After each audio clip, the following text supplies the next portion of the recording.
Hi everyone, it's Elliot here from El's Auto Care, and today I'm going to be showing you how to change some rear brake pads on a Mini Clubman.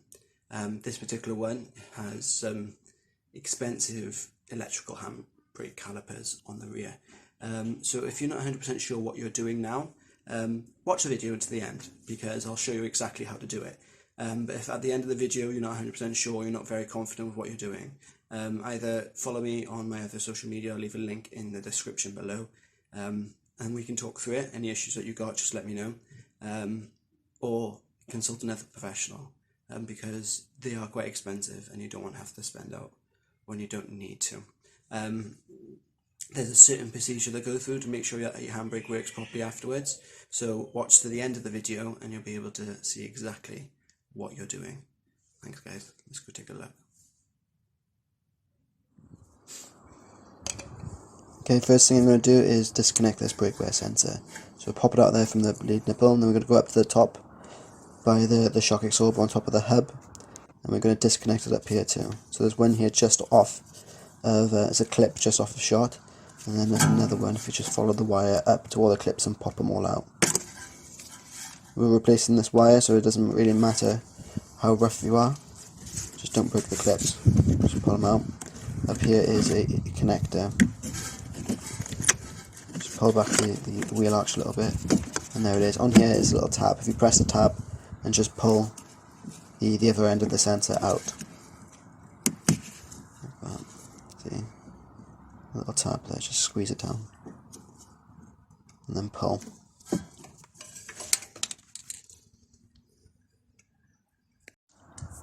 Whilst we're facing the front of the hub here, we're going to get our pry bar or a large screwdriver and just pop the retaining clip out just like that.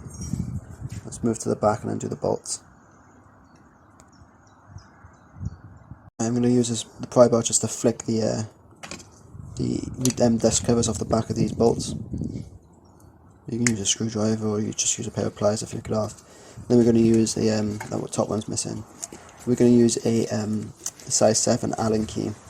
I'm using it on a ratchet, but if you've only got an Allen key, that's totally fine. Yeah, just use what you've got.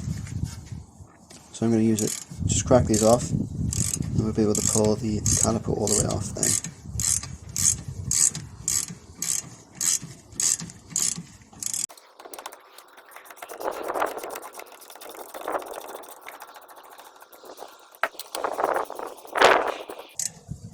So these are loose now, but they're still in the hole, so I like to use a pry bar or a screwdriver just to push the pins all the way out of the way.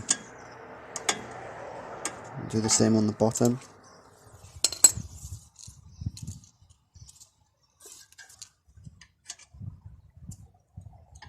And just slide the caliper off.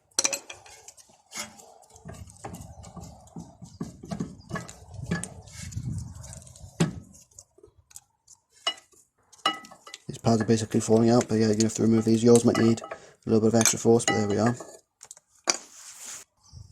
Right, now we're going to clean this up with some brake clean and a wire brush. So we're going to just pump this up, spray it on to get rid of any loose debris that could cause issues later. We're going to roughen it up, get rid of the bigger chunks of debris with a wire brush.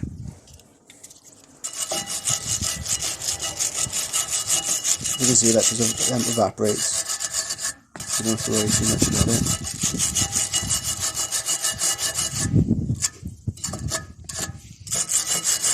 This is a pretty new car, so these are clean anyway really. So you just want to get yours as clean as possible. Just get any bits of rust out of the way, and then when you're finished, spray all the loose bits off.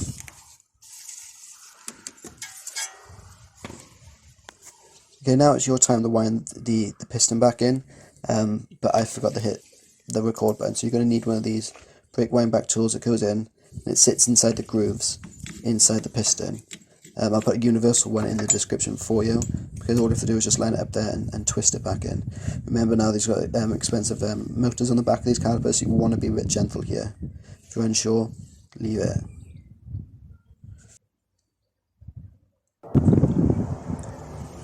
Now to fitting our pads. These pads are sided, so if you look it says inside on these original ones. So if your new ones don't say inside on it, you want to match up the inside one and your new ones. So there we are, those are both the same. Just show you here, see how they match, look. So there's the two outside ones, and then you have the other two inside ones. So make sure you have the right ones in the right place.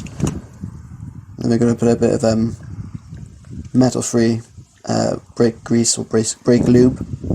It's a Caratech. Again, I'll put a link in the description for this. It's just to help your brakes slide nice and easy, stops the squeal, and because it hasn't got any metal or in it, it stops corrosion or interactions or interference with your ABS sensors. So let's just drop these back into place once they're greased up. Make sure you plug your sensor back in. Make sure it's the right side. So it's got a little knobbly bit that needs to go against well, on the same side as the friction material. I slide this for the caliper now. You don't have to do this. You can just slide it straight into the caliper and then slide the other end through the caliper when you're refitting it.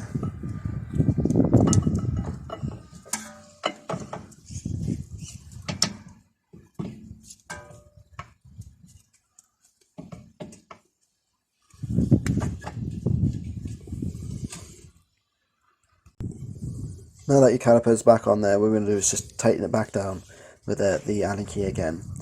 Just tighten the top one so far, and then go back down to tighten the bottom one. Only because if you tighten it up too tight at the top, you won't be able to adjust the bottom to make sure it all lines up properly. Now we're just going to make sure this bottom one goes in properly. And once it starts going in, we can just tighten it all the way down then. And once we've finished doing this, then we can put these dust covers back on and go up into put this this brake wear sensor, plug that back in, finish up on the job.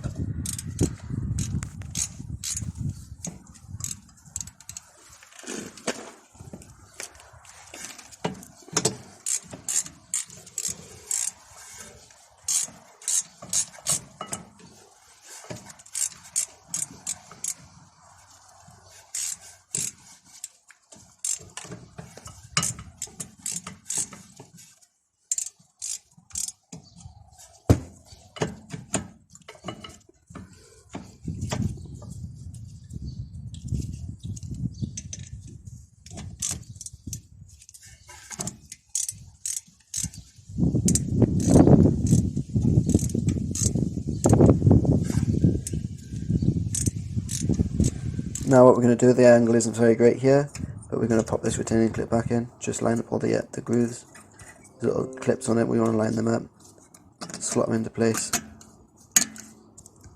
There we go, brilliant. That's it, they're all done. So the issue we have at the minute, so the pads are being fitted to the car, but obviously the piston's been wound back, so there's travel there now. So you need to make sure that you pump your pedal. Do that before you touch the handbrake button. So pump it up nice and hard as you can, get the engine running, pump it up a little bit more. Obviously it's not going to get hard with the engine running, but just make sure that the pistons have moved. If you want, take it for a drive. It's a bit excessive, but just make sure you're comfortable and happy. Once you're finally happy that those pistons have had a chance to sit properly, then pull up the handbrake and everything should be good. Again, if you're still not confident, my social media links will be in the description, so head over, send me a message. If you're concerned or uncomfortable about anything, we can talk through it through there. If you've enjoyed the video, make sure you hit the like button. Even if you haven't enjoyed the video, still hit the subscribe button. And yeah, if you want more content, head over to my social medias and make sure you follow me over there too. Cheers guys. See you with the next video, which is sure is going to be a great one. Cheers, bye.